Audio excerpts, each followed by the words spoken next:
Well, hello there. How is everyone? I hope you're all well on this fabulous Sunday.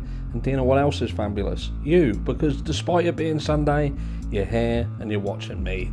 Now, this is video 1 of 2. Second one will be around later. Keep your eyes peeled. But we are talking about speaking about the demolition of 1122 King Road. Because at the moment I feel currently the demolition of 1122 King Road is the only piece of real valid information that is out right now and gives you an insight into what is actually happening around this case.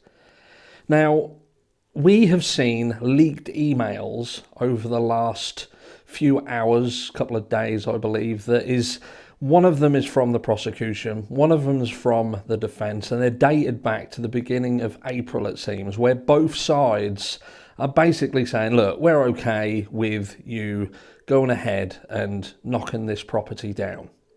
And what does that do? What does that tell you? Well, from the defence's perspective, I believe that it's possible that what the defence's motivation is behind that is they don't, in this kind of case, it's like what I've said to you before, remember, being in court and the stories with which both of these sides present is a sales pitch. It's a sales pitch to see who can sell their version of events to the jury. And what did I tell you, if you remember? I said that most people purchase through emotion. They buy into something primarily on the emotion. And with the Idaho 4 case, that is paramount. And with respect of the defence, they very likely don't want the jury to be walking around this house and getting a real feel for what happened, because the emotion that will trigger for some is going to be, it's going to be anger. People are going to get angry. They're going to see what happened. And I know people will turn around and they will say that, look, this house could give an insight into potentially an argument that the prosecution or defence can put forward. You know, it might be that the defence could turn around and say, how is it possible for Dylan to have not seen or not heard anything? Yada, yada, yada, and use visual representation to assist something they want to push across. But they ain't going to be interested in that. And again, for the aforementioned purposes, people are blinded. You guys can see that in the comments on YouTube as it is. People buy into things through emotion, and common sense and other things fuck off out the window in a lot of these cases when the emotion side of things take over, and to see something is a real powerful tool. So then you could argue that, okay, so if that's the case, why are the prosecution not wanting to protect this place? Do you know what I mean? The house itself, because they could utilise that. It could utilise it. Now, it could be that the prosecution already feel that their case is strong enough. They don't need it. So that could give you an insight into what could be coming.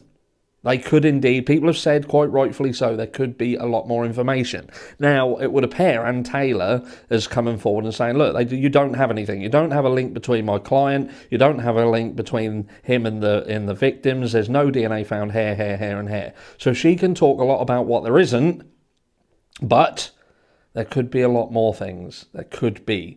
And we have to be realists and understand that Brian is in the position that he is in for a reason, and that reason may not be made clear to us right now. Now, I've got my thoughts and feelings around the case. I've said Brian is innocent until proven guilty, and I struggle to think that he did this completely alone without the involvement of anyone else. And there are people on the peripheral who, to me, they spark my curiosity, certainly. But the fact that the prosecution don't want to preserve this house leads me into two different aspects of the case, and that is that they are very, very confident they don't need it, or they're concerned that that could hurt the case if people were to indeed go through and watch it and look at it and the rest. But I'd like your take on it, because ultimately what we are seeing through all of this is that the families seem to be being ignored. Their thoughts and feelings are being ignored. And some may say, and I said it before, that it seems to me that the college, the university, is very much the ones holding the cards.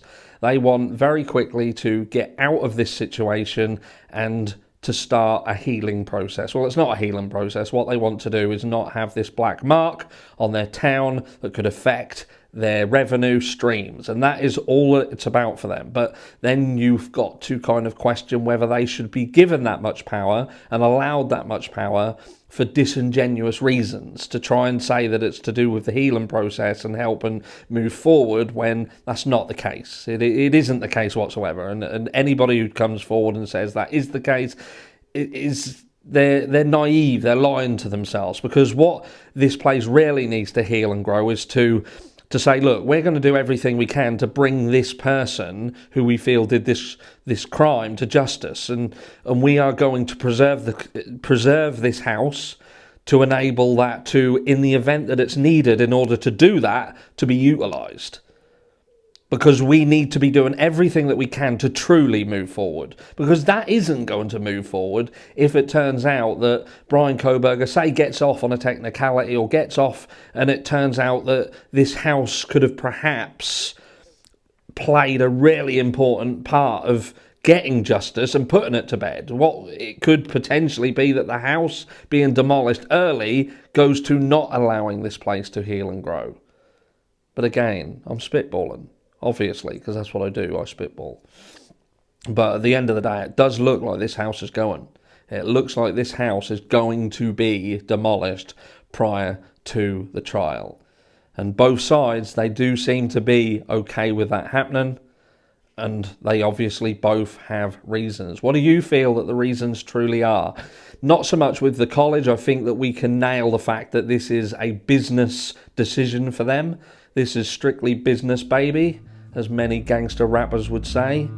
But with regards to the legal teams themselves, the prosecution and the defence, what do you think is their motivation, truly, for not wanting this house preserved?